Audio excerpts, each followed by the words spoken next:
has allocated a lot in the side of payment of loan in this country, and that they claim that in Ruto's regime, loan the debt that the country has triggered so high.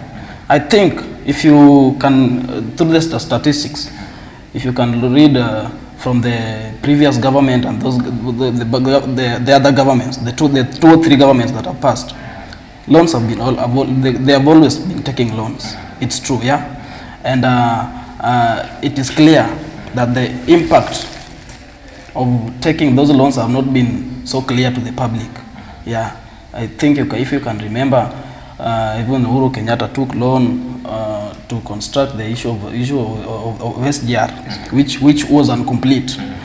Unlike William Ruto, if you see most of his big projects, yes, debt can be involved, but at least it's better to pay a loan that you can see what it has done. You see, yeah, than paying a loan that is taken. You are aware that the loan has been taken and you don't know what it has done. Yeah, that's why I see no problem in the finance with that finance bill. Yeah. Now, maybe we'll come back to now paying loans and taxation and everything. Now, Gen Z is right now. Are you still leaderless? Actually, we are still leaderless. Yeah. So, what do you think? What's your position in the coming maybe general election? Let me bring it to you this way. Yeah. Personally, I am supporting William Ruto, and I'm supporting him as the president of the Republic of Kenya.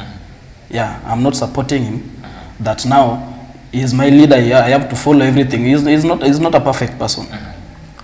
And actually, in the opposition side, there are also people that I support, based on what they do to the people.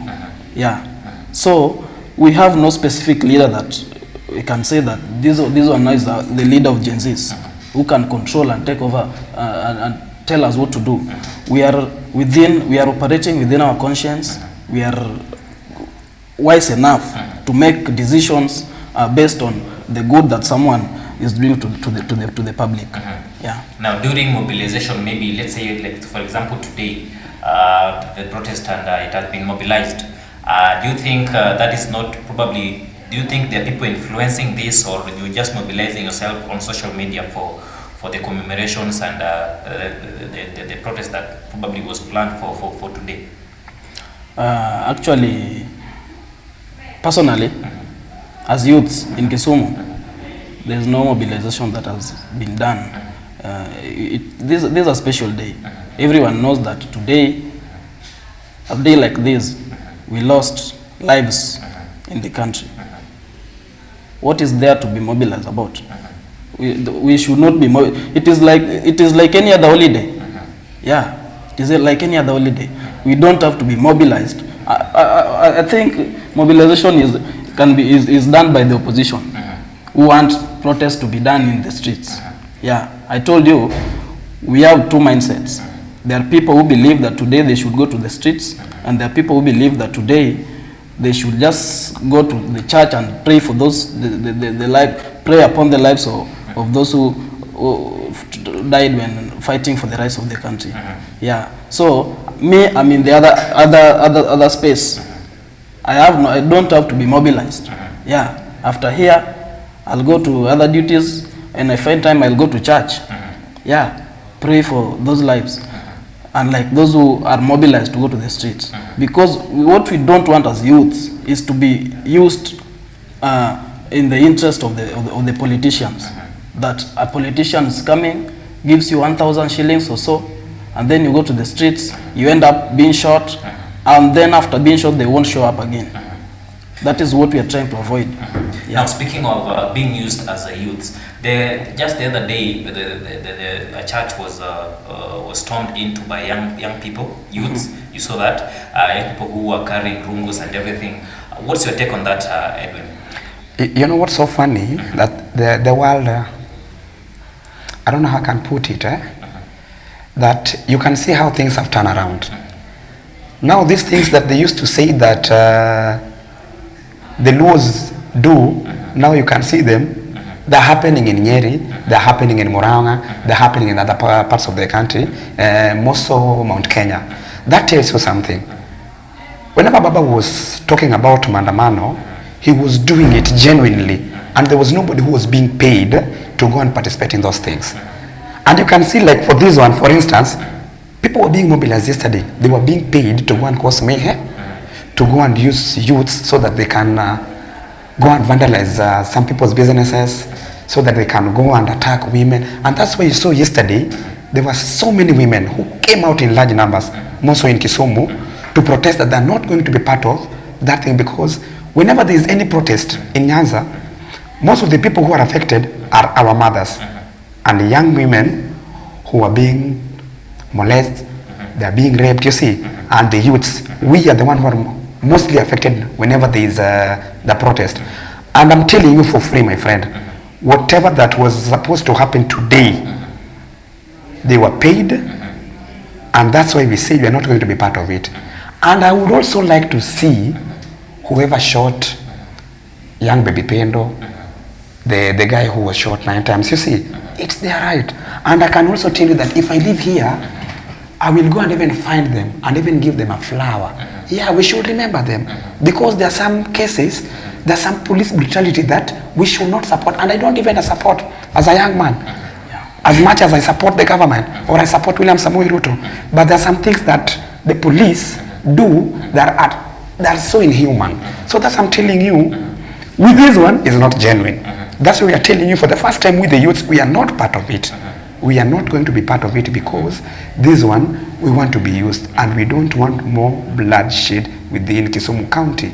We don't want. You've spoken about people who were paid yesterday. Yes. Who do you think is behind paying youths? Is it a political? Is it a political class who are behind this, or maybe there are other youths who are doing this so that they cause mayhem in the county? It is a political class, and it is the opposition. I'm even ready to go to the court, because I'm telling you what I know. These activists that you saw yesterday, that called for a press yesterday, you saw them. Those people were paid. You see, the opposition, the only person who can do that right now in Kenya is Gachagua. Yes, I don't know what he has against the Luos or the Luo communities, to an extent that you always want to cause mayhem and bloodshed within the Luo community. And that's why we are saying that we don't want anything to do with the Rigathi Gachagua. He is not good for this country.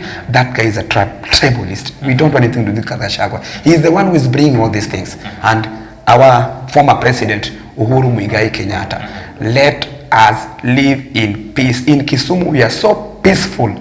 And that's why I'm telling you that. Look at the likes of Raymond Omolo. Tell me, what has Raymond Omolo done wrong? Tell me. He always talk everywhere, the way he goes, that the village elders will start getting something in the next financial year. This financial year, it was passed. Our village elders, who does a very good job in our community, are going to start getting paid starting July 1st, when this finance bill will be effective. So you want to tell me that, how will you start fighting someone like P.S. Raymond Omolo, when he can bring things like those, which brings money to the community, to the doorstep? Because these people were not being paid before. They were doing this thing willingly. There was nobody who was paying them. So you tell me why I should go against someone like P.S. Raymond Omolo. Or I could remember there was a case that touched Raymond Omolo during when Othosi was vandalized in a mall in Kisumu. And that a case that it was being alleged that Raymond Omolo was behind the Gunism. And when also the Linda Mwananchi team were to come to Kisumu, the rally that happened around Kibos, yes, there also allegations that Raymond Omolo was behind the team that was paid, well, they caused mayhem or they caused chaos in the rally. There was a case, even in the court, and these people were suspects. In a court of law, you are only guilty when there is sufficient evidence. Let me tell you something. And who said these things? Is Babu Owino. Tell me why Babu Owino should be fighting Raymond Omolo. All these people comes from law. So what I want to tell you, What I've realized with us from Luo, we don't like each other, or you don't like it when someone is above you or someone is going You know the reason why people are beating Raymond Omolo each and every time, I'll be very frank with you, is because of the post that he holds. You know, holding a post like PS for internal security, that one is like being like I don't know, you are like the speaker, because you remember Kibicho, you remember how Kikuyus used to beat him when he was the PS for interior. So you can see the case is also happening with PS Raymond Omolo. Now this one, ours, is not like PS Raymond Omolo is bad, or is mobilizing goons, or PS Raymond Omolo has goons. No, it's because of the post that PS Raymond Omolo is holding. That's why you are seeing the likes of Kinababu Wino are fighting one of our own, who is PS Raymond Omolo. PS Omolo has done a lot. I can give you, for instance, you tell me, do you want to tell me that PS Raymond Omolo always go and kill those widows, then he built houses for them? How does he know that someone is a widow? No, he does these things because he has a heart of helping his community.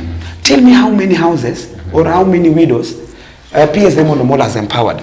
Tell me how many young men and how many young men that PS Raymond Omolo has empowered with motorbikes. PS Raymond Omolo has done a lot. Let's call a spade a spade. When someone is doing good or is doing something nice to the community, let's clap for him and let's support him. PS Raymond Omolo is doing a good job, and me, I'm supporting him fully. And I've never even met him in person. I don't know PS Raymond Omolo. I've never met him, but the kind of things that PS Raymond Omolo is doing, any young man will support PS Raymond Omolo, and that's what I'm telling you. Me, I love whatever that guy is doing, and I'm praying for him. That he continues that kind of heart that he has, and he will go far.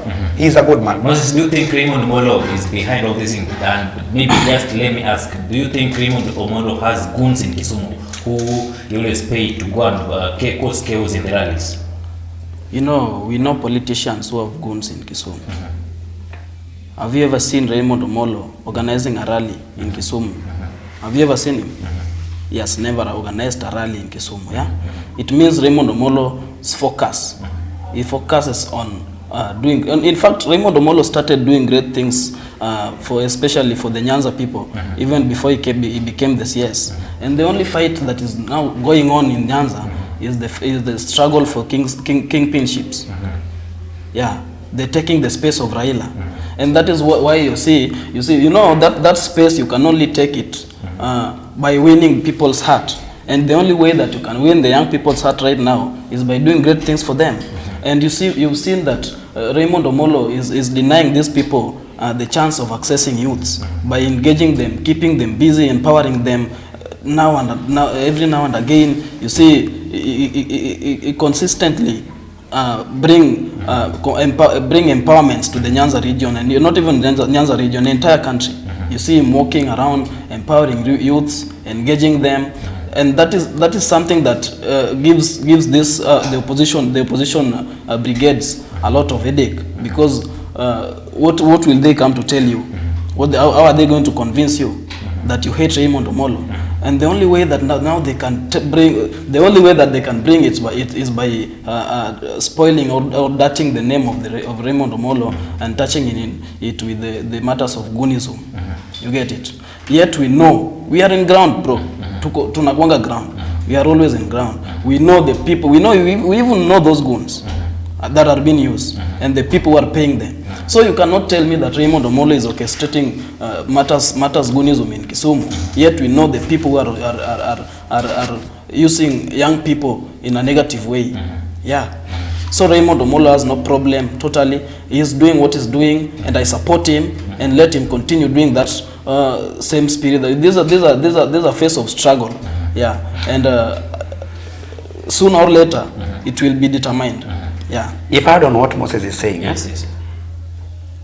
If you want to tell me that empowering or working with a boda man is now you are sponsoring goons, then call me a goon, because I'm also a motorcycle rider.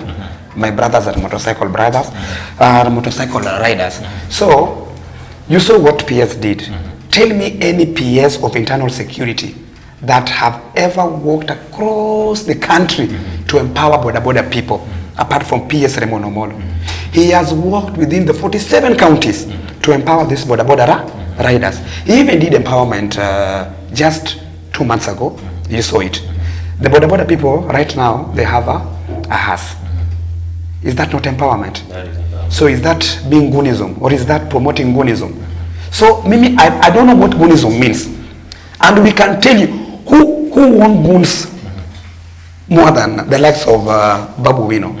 I'm not ashamed to say that, because you cannot tell me that each and every time there will be a problem when your things don't go right, you want to say that PS Raymond Omolo bring goons. PS Raymond Omolo is empowering people. PS Raymond Omolo is nurturing talents. I can even give you, for instance, someone like Prince Emeka. Who knew Prince Emeka? Who knew Prince Emeka? When he was launching his album, PS Raymond Omolo was the chief guest. He went and empowered PS. Up to date, you can see Prince Emeka is even getting big podiums. He only used to sing in the likes of small pubs like Rivayala. And now you can even see him singing even in front of the president. What does that mean? PS Raymond Omolo empowers people. He nurtures talent. So let's not say that if you see someone working with boda people or empowering boda people, that is goonism. No way. We're not going to allow that anymore. All right. PS Raymond Omolo must be respected. All right. He must be respected. He's our son. Thank you so much. Thank you so much. We are coming back. I'm told we are taking a quick short break. We are just coming back to break it down to you more. We are going to understand, is the protest, has the protest divided Kenyans, or it has united Kenyans? Stay tuned for more. Be in gi lek mar bedo jafuambo, jalendo e wang' jowi, kata jalony e weche mag mbui. Riwri kod kar tiegruok mar Cityscope mondo iyud lony e chano chenro mag wang' jowi, fuambo kod puodho weche manyien moyiedhi. Yud puonj kowuok kuom jolony magwa mondo ibed gi ng'eyo mang'eny e weche mag fuambo. Ndikri kaka achiel kuom jopuonjre mondo mi ichak wuodhi mar bedo jafuambo. Mondo ing'e mathoth, ywanwa tol kokalo e namba 0726-32-32-40028 kata tudri kodwa email marwa cityscopetv@gmail.com kata www.cityscopemediacenter.co.ke. Cityscope Training College. Think. Dreaming of a career in journalism, television, or digital media? Join Cityscope Technical Training College and gain hands-on training in television production, journalism and news production, and digital media and content creation. Learn from experienced media professionals and develop the practical skills needed to succeed in today's fast-growing media. Enroll today and start your journey toward a rewarding media career. For inquiries, call 0726-324-028 or email us at cityscopetv@gmail.com or visit our website at www.cityscopemediacenter.co.ke. Cityscope Technical Training College. Think, believe, and achieve.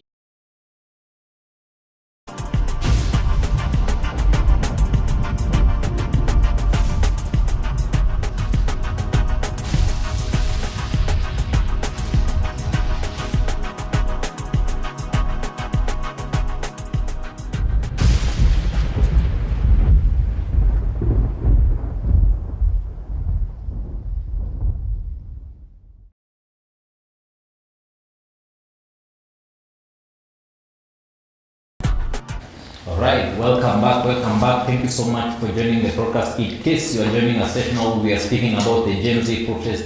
Today being their third anniversary since the protest began in 2024, and I'm with my guest Moses and also Mr. Edwin. Maybe Moses, in terms of governance and accountability now,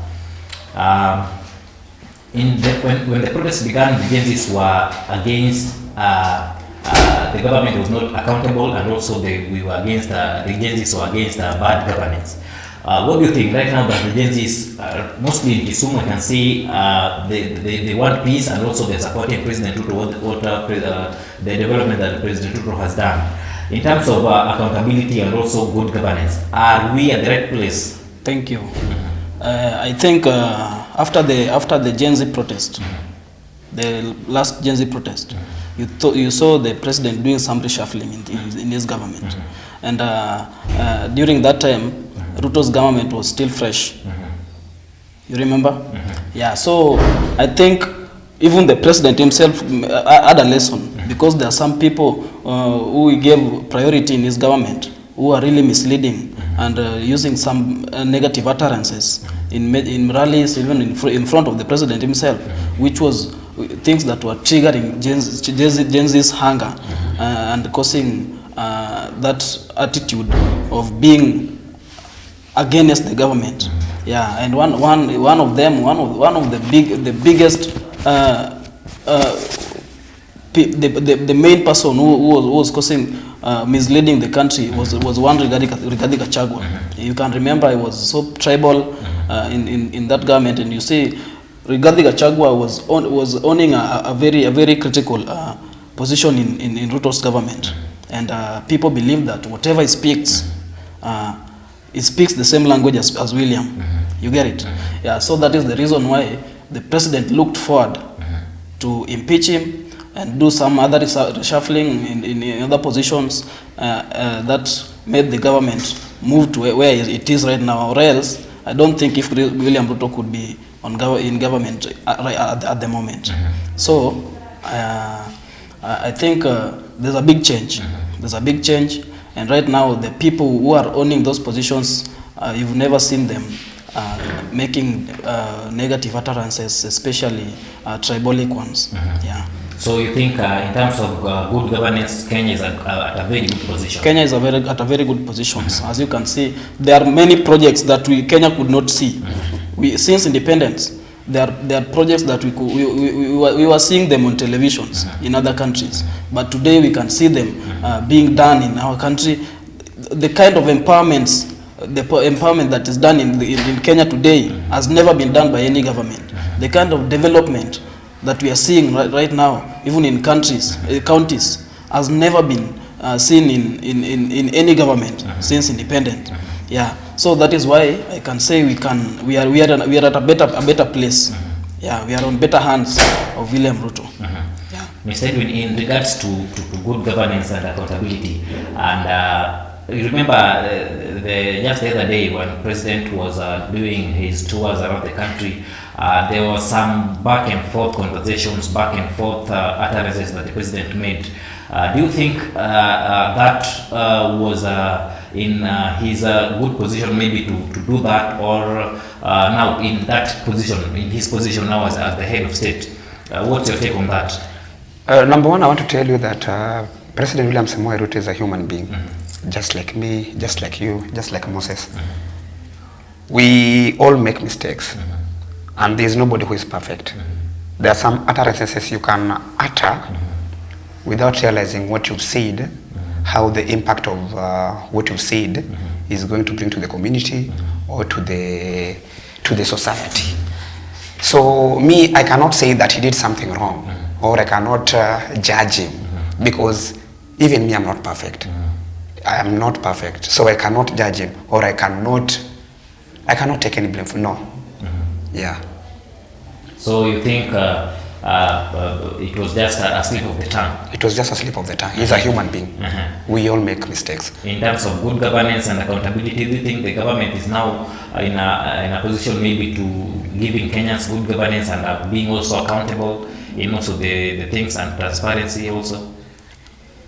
I will give President William Ruto 98 out of 100%. You can see since ever there was a reshuffling after the Gen Z protest, there was so much change.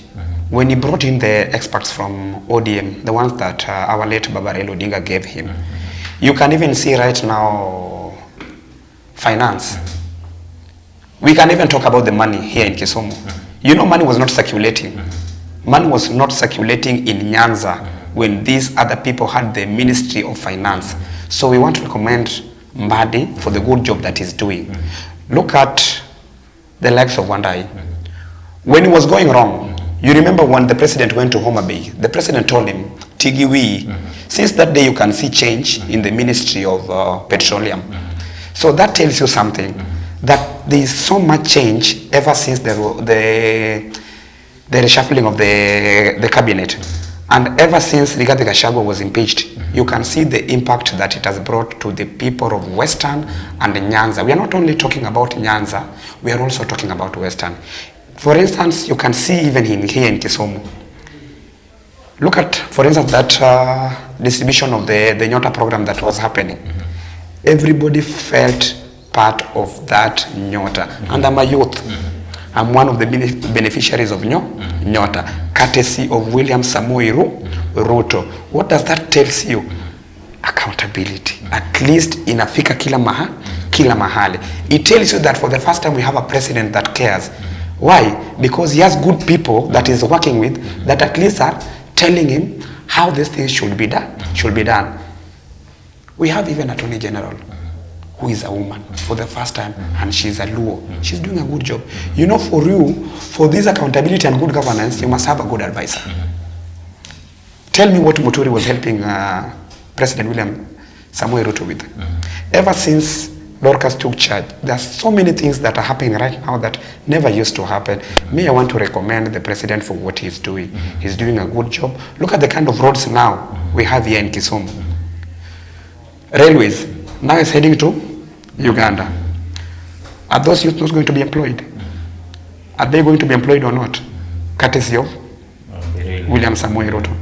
Yes. So that's what I'm telling you. In terms of accountability and good governance, I want to tell you that President William Samoei Ruto has got the good team and is doing a good job, and we are not complaining. And then I think on accountability, if it's for the first time we are seeing a president who surveys his projects. I think if you can remember in the Uru's government, there are so many projects that were started by the government, and due to lack of supervision from above, they ended up not being done. Yet the allocations of finance were done from the treasury. Yeah. So I think if you are keen enough, you will see each and every project that William Ruto starts. He will consistently go there to supervise and ask the engineers where they have reached with the progress of that particular project. And I think within a short period of time, those projects are done and they are launched. Yeah. So that one is enough to show that we are in a government that is very accountable for the public on the public money. Yeah. Speaking of accountability, do you think right now, let's say for example like today, and also the past protests that have occurred, when it occurred the first time, and also the first anniversary that was last year, do you think these leaders should be held accountable for the deaths and the lives that were lost in this anniversary and also the first protest, because several were injured and also several lives were lost? Do you think our leaders should be held accountable, Edwin? Number one, you cannot pay for a life that is lost. That is number one. So number two, maybe the only person I can tell you that we should held any accountable for this is nobody, because when this protests were happening, we went there out of goodwill, and we went there because of the finance bill.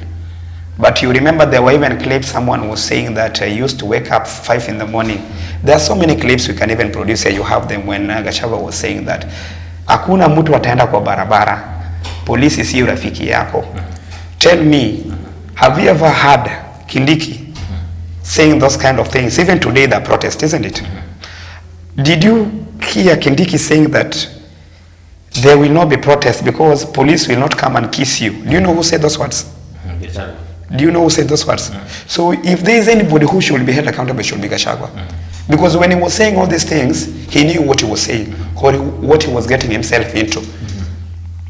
For the first time, you are going to have a very peaceful, I don't know if it's protest, but maybe what I can say, it's remembrance for those who lost their lives, those who lost their properties. So if there's anything that can be done, and as you can see, President William Ruto has also a committee that is going to compensate those people who are affected, being those who lost their lives, those who lost their properties. Actually, the first phase of disbursement had been done on 23rd.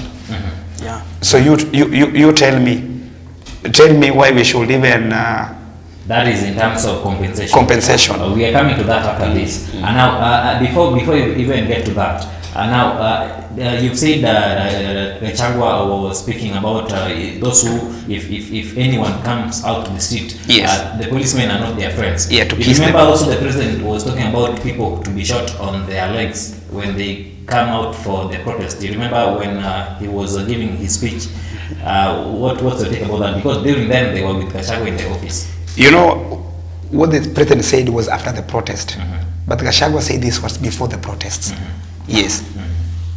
That was, I think we were, it was during this protest and after the first protest, and also the Gen Zs were still threatening the government on going back to the streets again if they were not going to do something on the finance bill, or they were not going to bring down the finance bill. That is when the president talked about now, if they come out on the street, the police will take action immediately. You remember then Baba was still alive by then when those words were uttered. Yes. And the president retook his statement. Just the way I told you, there are some statements, if you tell me that I utter in public that are not conducive, it's because maybe the slip of the tongue. But there's someone who talks and you will know that it's not slip of the tongue, it's Rigathi Gachagua, because you always say what he wants to happen.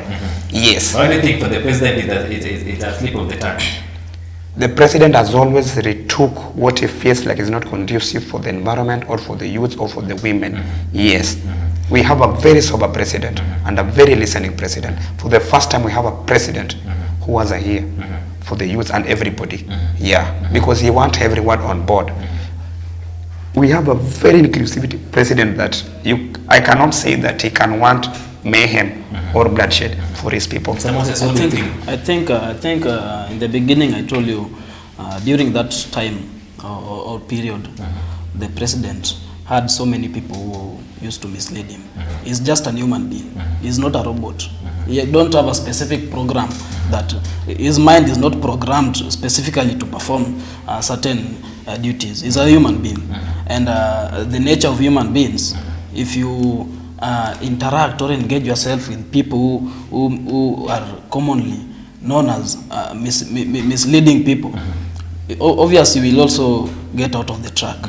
And I think since that time, since the reshuffling, you've never had the president making any wrong utterances.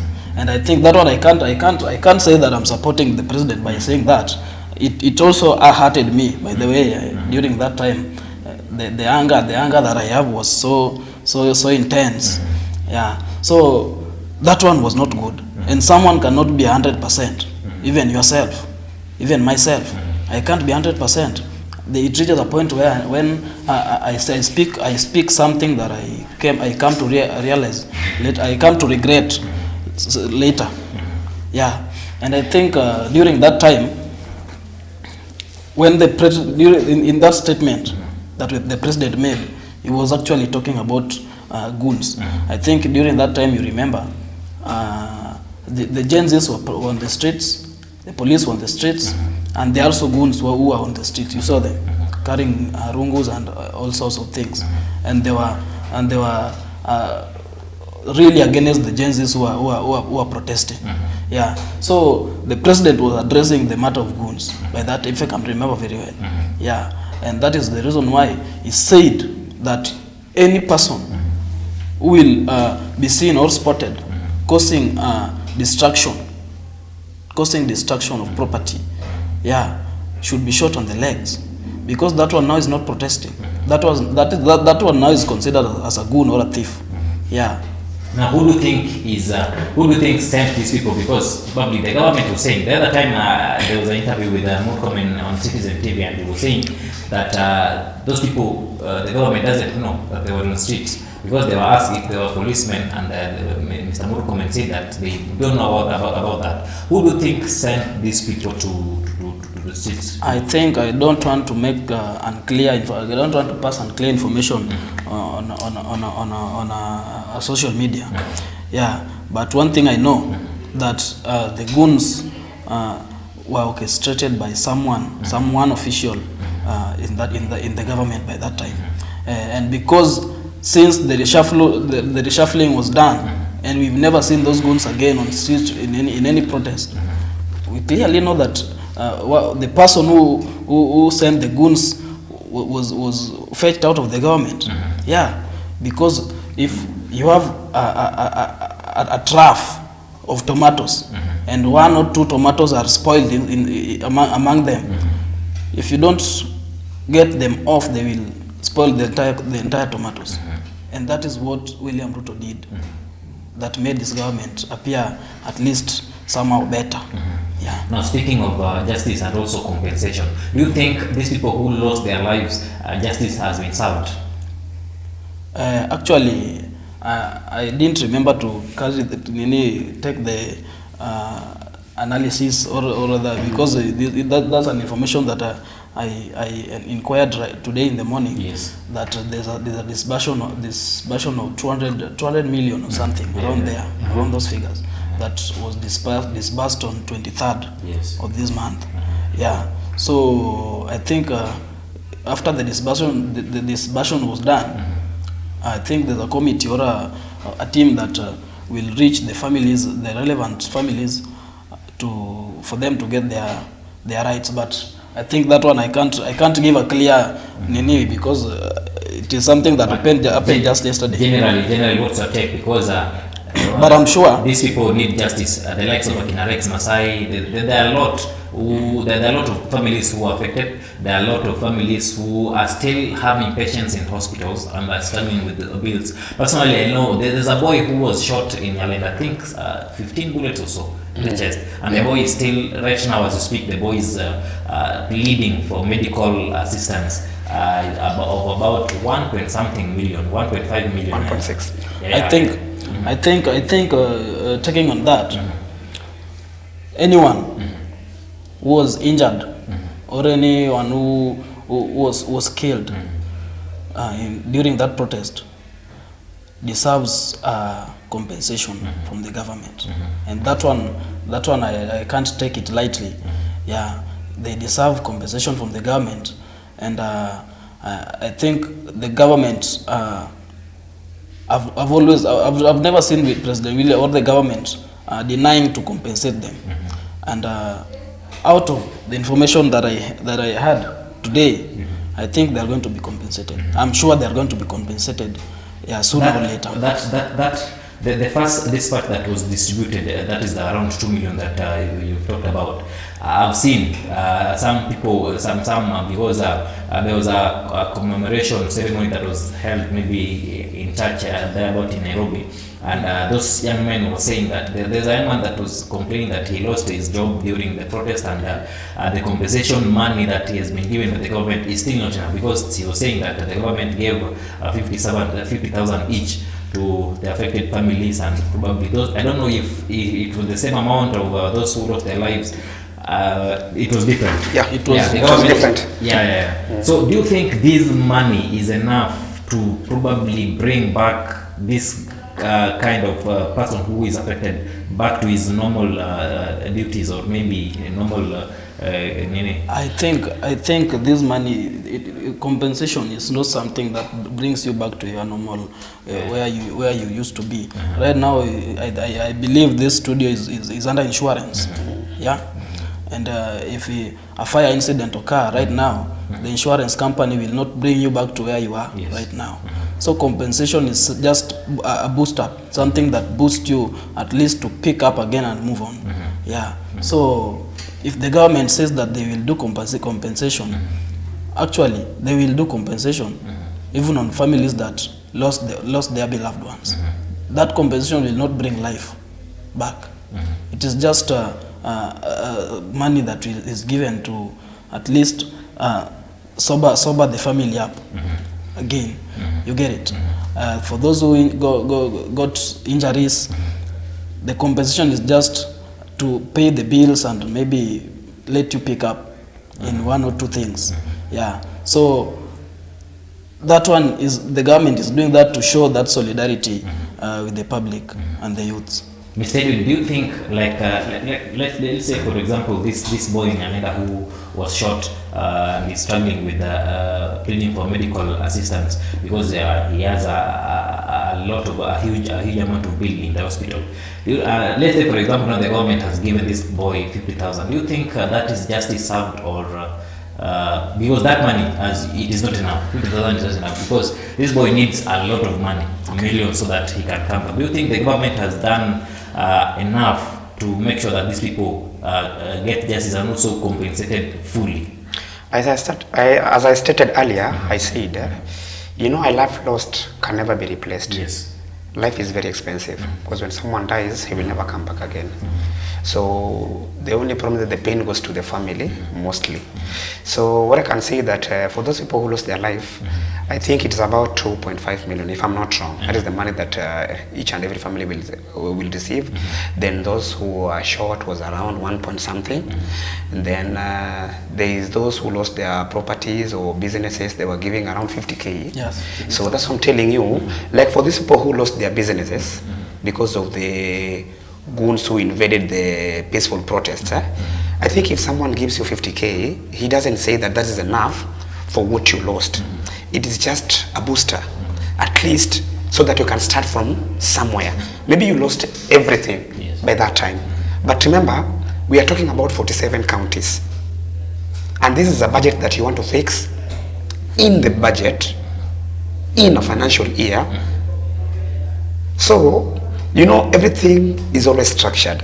So if they came up with that numbers in each and every position, be it like that one for those who lost their lives, those who were shot, those who lost their properties, those who were raped. So it is a budget that they sat down as a committee and they felt like, if maybe we give out this family this, or if we give this guy this kind of money, at least it will act as a booster. He will start from a scratch or from somewhere. Yes. All right. So in terms of justice, because I believe there are people who are still having court issues and for example, like in Rex Masai, what do you think the government should do so that at least these people get justice? Because most of the families are still crying for this justice. What do you think the government or the president now himself, what do you think he should do so that he make sure that justice is served for each and every family that needs justice? There are some police brutality that are uncalled for. You see, I even told you, there's some police brutality that we, even the youths, we are not supportive of it. You cannot tell me you shoot someone on a live camera directly, not even accidentally, like that guy who shot Njoroge. Yes. You remember? Yeah. That one, you can't say that it was accidental. That one was that one was so obvious. So that one, I can just tell you that there is a course that is going on. Whatever the verdict, let everyone face the rule of law. We have a law, we have courts, yes. So if they will be found guilty, let them face the rule of law. Yeah, we are governed by a country that is ruled by, we are ruled by law. We have law that we have to follow. Yes. So some are uncalled for. Mr. Moses, because you talked about you were leaving for somewhere. Just before we release you, do you think these cases will end well for these people who seek justice? I think, or maybe the government will just water them down and then they just disappear. I think the president himself stated that any police who was spotted shooting or killing directly at a Gen Z or at a youth will be taken to court, and relevant action will be taken upon them. Yeah, and I think for any matter that is in court, I don't think they will just end, I don't think they will be watered by the government, because in the police sector, there are also human beings. There are also people who have evil mind. There are also police who go to the streets with a political mindset, that me I support so and so, and these people now I'll do something. You get it? So such kind of policemen must be taken for action, relevant action, and according to the rule of law. Yeah, and I don't think the government of President William Ruto will wash them away. And if it does, if that happens, then I don't think, I don't support that. And I believe it can't happen because the matter is still in court. Yeah. All right, thank you so much. Dear viewer, we are taking a short commercial break. We are coming back with more in just a moment. Don't go away.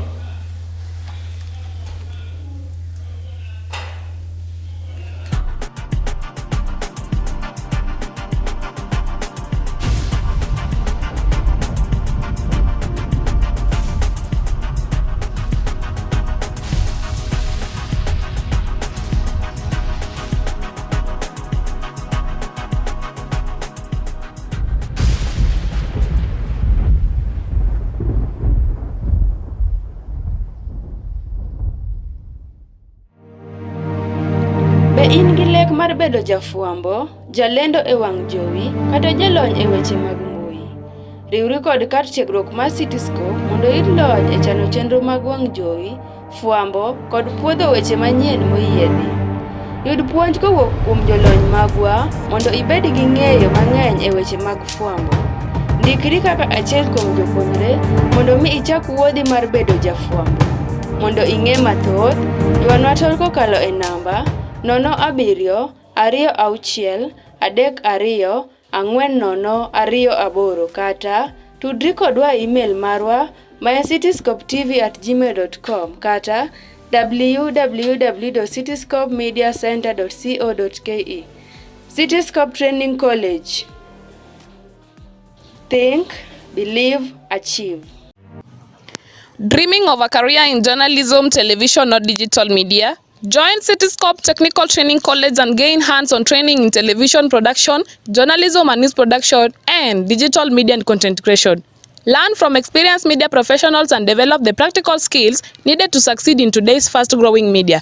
Enroll today and start your journey toward a rewarding media career. For inquiries, call 0726 324 028 or email us at cityscopetv@gmail.com or visit our website at www.cityscopemediacenter.co.ke.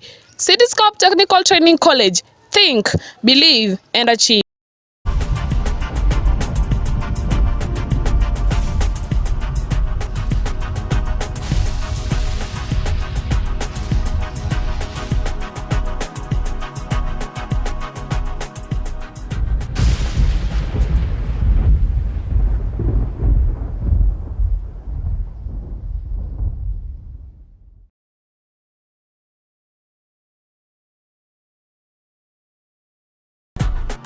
Right, welcome back. Yeah, thank you so much. Remember, we are talking about the anniversary of the Gen Zs, which is happening today, the 25th of June, since the first protest that was happened in 2024. Today marks the third anniversary since the protest happened. And remember, I'm having guests who have joined me in studio so that we help you get the full story of what is happening around the country and also what is happening with the Gen Zs. So, Moses, we've spoken about justice being served to the people who have lost their lives, also the people who have been injured in the protest.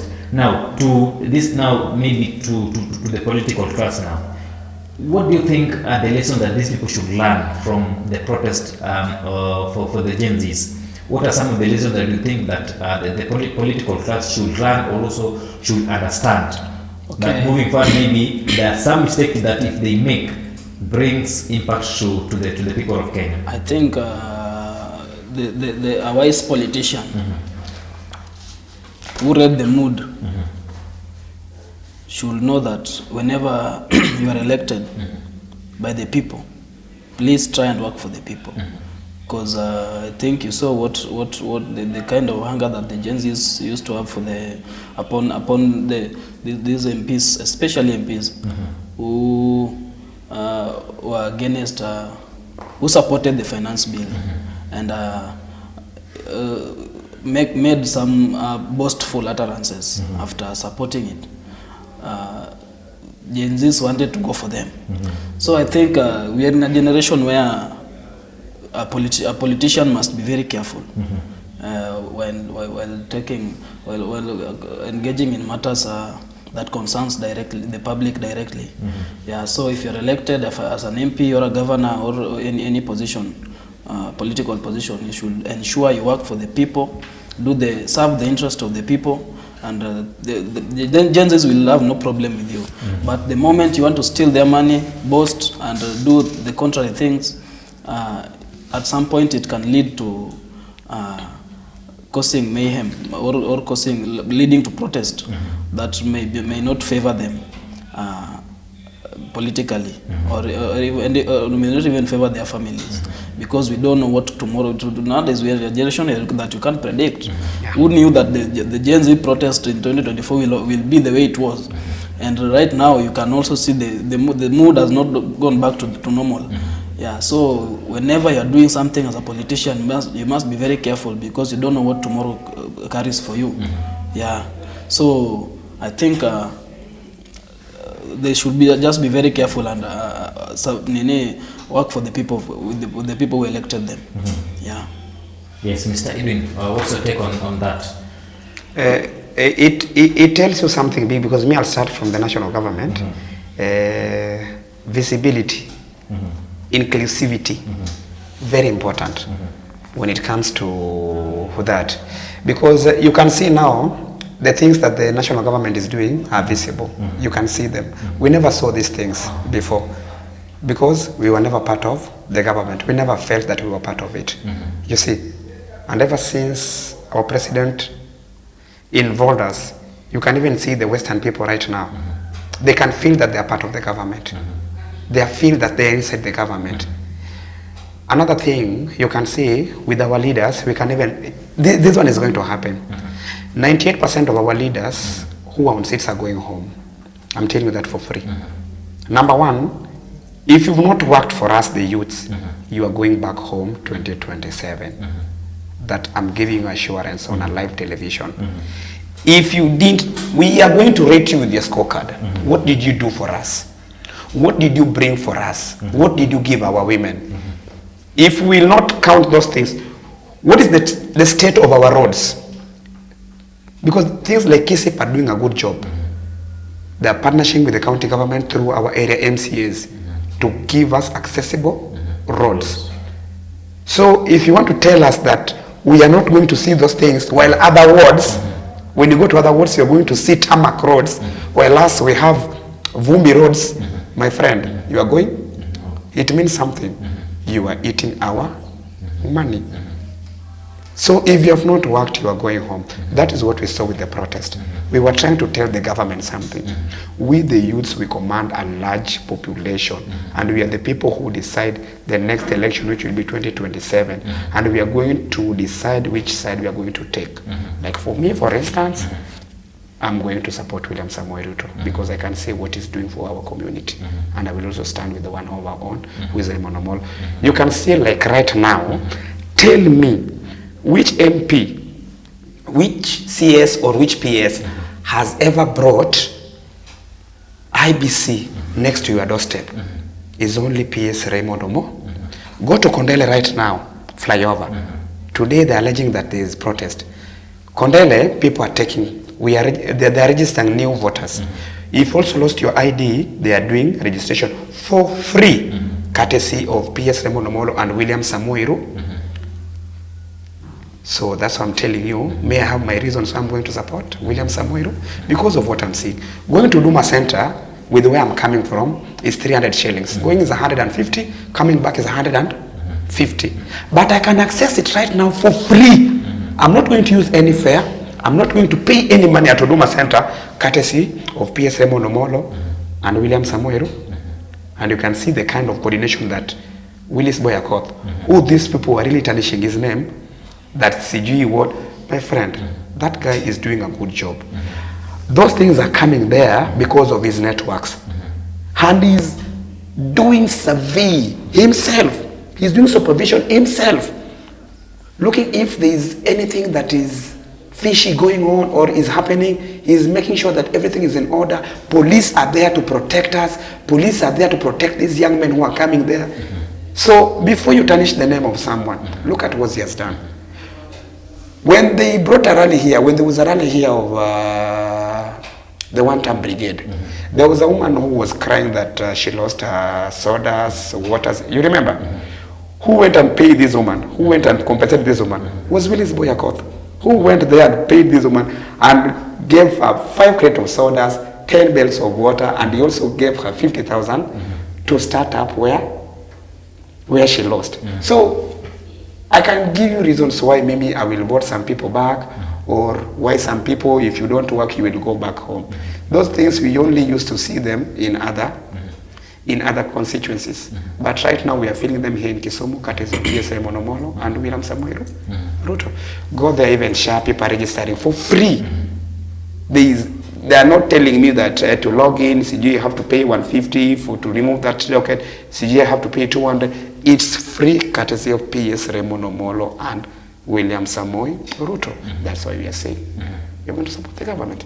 Now, there are two factions here, because right now there is a team that is supporting President William Ruto, that is the Gen Zs, yes. And also a team that is preaching one-term movement. Now, are these two teams still together, or maybe there's a little bit of division, because there's a team that is like the other day in Kisumu, there's a team that was protesting that there will be no protest in Kisumu, and also there's a team that also gave out a presser at the same time when the team that was against protest was giving the presser that they are going to come out in large numbers, that they protest, and also they can commemorate the lives that were lost, and also find justice for those people who needs justice. Do you think there's a little bit of confusion, or still is there any division, or these people are together? There is no any division, and I'll tell you why. You know, politics is about interest. This thing is politics. And I'll give you, for instance, right now, if you see the people who are doing that thing mostly are people who comes from Nairobi. And I'll give you reasons why. Babu Wino wants to be the governor of Nairobi County. He has never said anywhere that he wants to be the next president of the Republic of Kenya come 2027. That's true, eh? So in Nairobi, for you to win a governor seat, you need Kikuyus and you need Kambas. Kalonzo Musyoka is a Kamba. He also want to be the president in 2020. So Babu Wino has to hang in between Kalonzo also to see if the Kamba votes will vote for him as the next governor of Nairobi County. Kikuyus, we have Rigathi Gachagua. Babu Wino will have to be in the way scale so that to see if he can win the votes of the Kikuyus. This thing is about interest. So tell me now, we the Luos, or we people who comes from Kisumu, we the youth who comes from Kisumu, when Babu Wino comes the governor of Nairobi County, tell me, what will Moses get from that? What will you get from it? And when PS Raymond or President William Ruto will again be re-elected the President of the Republic of Kenya, and we can see what they are doing right now for us, and 2027 election is not even yet there. And you want to tell me that this thing is not interest? We are not divided. This is politics, and it is about interest. It is about interest. Do you remember Kasamuel? Yes. Where was in the last Gen Z protest? Where is he right now? Is he not singing Ruto Totem right now? The biggest problem that we had with the last governments, we never had a government which was giving the youth platforms, or was putting us to be part of the table in terms of youth empowerment, in terms of youth progress. And we are so happy that right now, in case there is anything, we are always involved and we are part of it. So that's why I'm telling you, this thing is politics and it is about interest. Yes, we are not divided. Mr. Moses, speaking of politics and interest, the Gen Zs, when the protest began, they were partyless. They identified themselves with no party in the country right now. Right now, we have Gen Zs who are two-term, Gen Zs who are one-term. Now, what do you think, what has changed in between? You know, during that time, we were just at the entrance of the government, at the entrance door. Right now, we are at the exit. There are people we are in the political mood now, campaign mood, and we are the people in this country. We are the voters. Obvious, even if I didn't have a leader or I was leaderless, but I have to vote. I have to find someone appropriate for me to vote for. So that is the reason why I told you that right now I'm still leaderless. but I know who is appropriate for me to vote for. Yeah. So if you see people, so there are people who are in 1 term and people who are in 2 term, they have their reasons as to why they are speaking those. They are in those factions or sides. You get it? Yeah. There are people. There are Gen Zs who think that William Ruto, who are manipulated by the opposition actually, and believe that the government is not working for them, and they are speaking 1 term. And there are also many who believe that the government is working and are doing great things for them and are speaking 2 term. So it's not that the Gen Zs are not united. You can take sides, but let me tell you, if something erupts or something occurs that touches Gen Zs, you will see Gen Zs together. So we are always there. Yeah. So we are still leaderless. We are still leaderless. Yeah. But we have to vote. It does not mean that if I'm leaderless, no, should we not vote then? Should we not take sides? Yeah. Actually, if you say ODM, if you look at the situation of ODM right now, people are speaking, oh, ODM has 2 factions, ODM is divided. ODM is not divided. If someone is telling you, oh, Rengo has left ODM, then he should be impeached. Because that is the party that he was elected with. If Babu is not part of ODM, then he should be impeached. These people, ODM is still impact. ODM is still ODM as a movement. You get it? Yeah. So the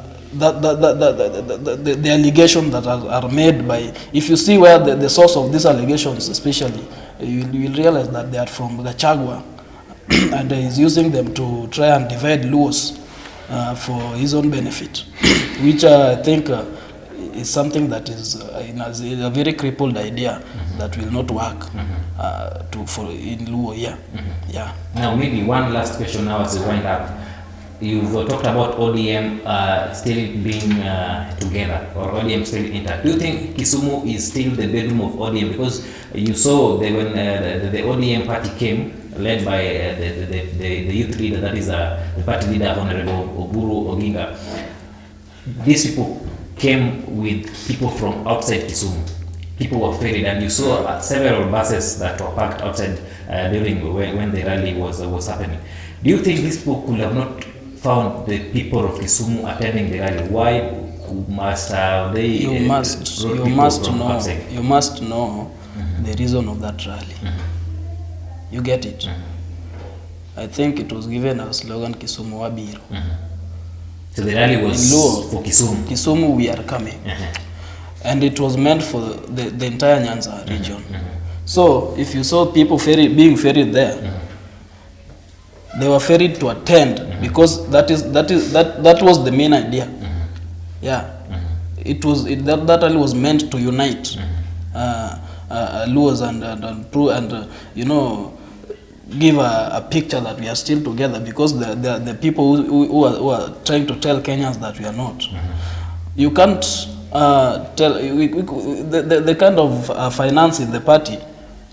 We saw it, I think the party saw it awkward to make rallies in different in this different counties in Nyanza region at once, because it is something that was supposed to be done once. The one for the 1 term people, that was just a. You see, who told you that one was not mobilized? Who told you that one was not? People were not ferried. Who told you? Who told you? They came for people within Kisumu. They found people. How do you know? How do you know? Because we are the people who attended that rally. The people who the problem with these people is that if the ODM 2-term people, the group, the one for Buru, wanted to ferry people and hide it, do you think a hiding spot for vehicles can be a problem in Kisumu? Of course, they could ferry people and hide vehicles somewhere, but they were parked there. Yeah, so it is something that was planned and opened. Yeah, and I think that is the only rally that you can see people are ferried there. It is not that ODM is not popular. It is not it is not a bedroom. Kisumu is not a bedroom of ODM. Tomorrow, the next time they will come in Kisumu, and you will see the kind of massive ground that they will, or rather reception that they will have. Yeah. Cliff, let me tell you something. If there was mobilization that was done, was the one-time rally. Because I can even, me, I love being factual, and I love saying what I know that I can even produce. You know someone called Ajiki, is an in-law to Babu. He even met student leaders at Mirage Hotel. I even have the clips I can share with you. We even have a nominated MCA here in Kisumu County who met with a function of student leaders at Mirage Hotel. And they were given money to do mobilization for the one-time rally. There is no rally that doesn't need mobilization. There is no rally that doesn't need mobilization. And for the Kirembe rally, it was a Luo declaration. Where is Migori? It's in Luo. Where is Omabe?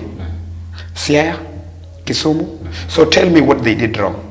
But if there is anybody who claims that he was paid to attend that rally, he should come out and say he was paid by who and how much was he paid.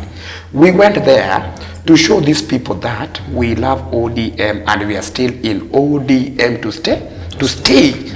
Yes. So people are not paid to attend. Nobody was paid to attend that rally. The problem with these people is that they can't accept the fact that the party leader of ODM is Oburu Odinga. The chair lady is Gladys Nyasona Nyawangaya. And the new SG is Catherine Omanyo. Our former SG said that I cannot be a Secretary General of, you remember what Sifuna said? So if you've already said that on a national TV, in so many rallies, so when you are kicked out, why do you still go to court? Tell me why Sifuna is still going to court, and yet he says that he cannot be an SG of our party leader who is Oburu Odinga. My friend, out in the Inje, if you are kicked out, just stay out. If these people feel that they have muscles enough, let them resign right now. They call election within 3 months, isn't it? We see even in that December, if Sifuna can be the senator of Nairobi County, Sifuna failed 3 times. Where he comes from, in Bungoma, Kandui. He came to Nairobi, he failed the first time. Then when Baba lifted his hand, he became the senator of Nairobi County. So Sifuna is nobody without ODM. Sifuna is nobody without our late Raila Amolo Odinga. So let's be realistic here. ODM is still commanding a larger share in Nyanza. And that's why I'm telling you, there are so many leaders.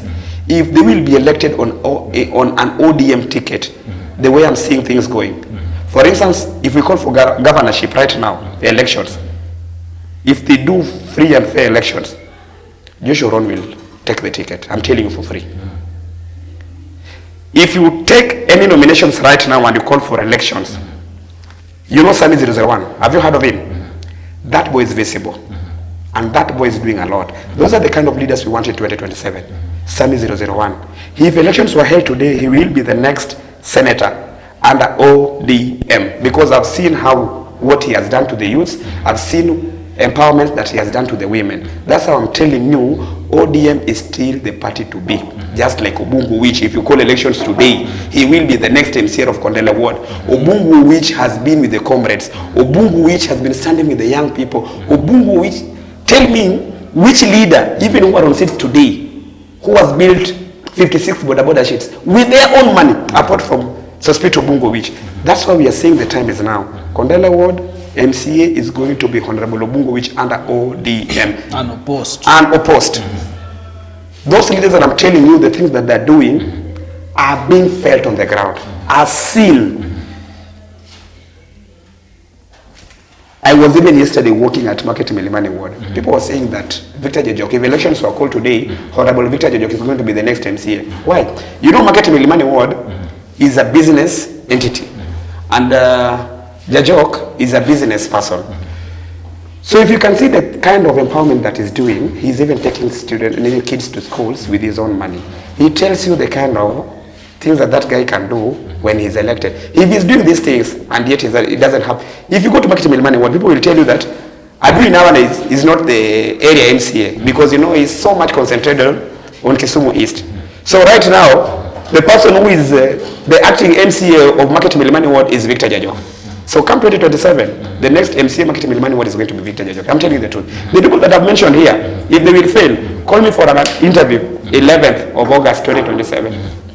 We will. Okay. Thank you so much because I'm being told by my director our time is up. Yeah. One last word to the people or the young people, the Gen Zs. We start with you, Mr. Moses. Yes, what I want to tell the Gen Z is that let's focus and let's use our wisdom in an appropriate way to support this government, because this is where our hope can be fetched. Yeah, let us support the government. Let us support what Raymond Omolo is doing, because that is the kind of empowerment that we want to see going forward in this country. Because the kind of strategy and government strategy that William Ruto is using is what can make us achieve make this country achieve what we've been dreaming to achieve in the next few years. Yeah, so let us just focus. Let us not go to the street. Let us mourn in an appropriate way. Let us find the families of the infected people, and maybe if you have something small, you can give them, and so that it can show the solidarity from the public. Yeah. Thank you so much, Mr. Ibu. My closing remarks is that I'm urging all the youths, I'm urging all Mama Mboga, because today the focus should be on remembering those whom we lost during the protest. If you know one, go give him a flower, or go give them a flower, or whatever you have small, go and share with them. And the youths, I'm urging you, don't allow anybody to use us. We are in a political period.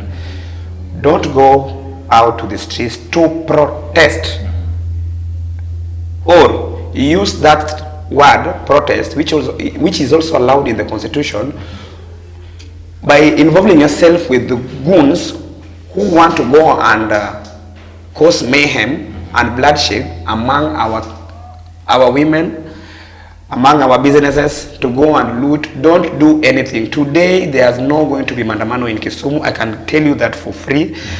And even right now, I want to go around, I want to go to town, I want to go back to Kondele and see how the process is going on. I can assure you that yesterday, the youth that we engaged, they assured us that there is nobody who is going on the street. They are saying that if going back to the street is what will bring them food on the table, then they'll rather sit down with our leaders, with our president, or with all the stakeholders that can reach the president, or our PS Raymond Omolo, so that they can address their grievances, that they can be addressed. And that's why we are saying that we are in government. Me, I'm in government, and I'm going to support Ruto for a second term, because what he has done for the Luo community and what he has done for the 47 counties within Kenya. Nobody is going to the streets today. Kisumu is a peaceful nation, and we are saying that we will never go back to the streets, because there is no woman who wants to bury his son or her daughter. Any parent want to bury their kids. And the Gen Zs have realized that they don't want to die at a young age. They want to help their parents, and they want to be empowered. Yes, that's why we want PS Raymond Omolo to always continue giving us an ear, and continue empowering us, and continue holding our hands, because we have seen what you have done to the youths, and we are going to support the government, and we are going to vote Ruto two-term come 2027. Kisumu is a peaceful nation.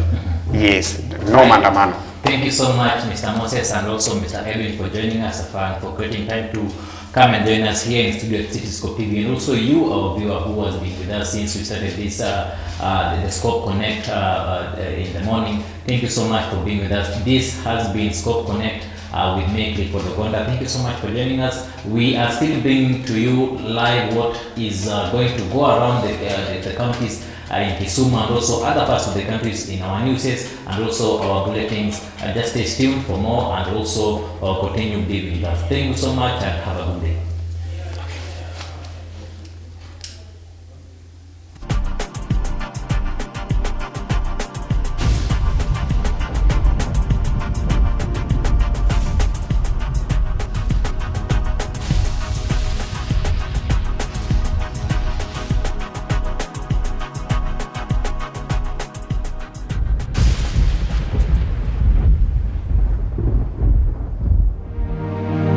Be in gi lek mar bedo jafuambo, jalendo e wang' jowi, kata jalony e weche mag mbui? Riwri kod kar tiegruok mar Cityscope mondo iyud lony e chano chenro mag wang' jowi, fuambo kod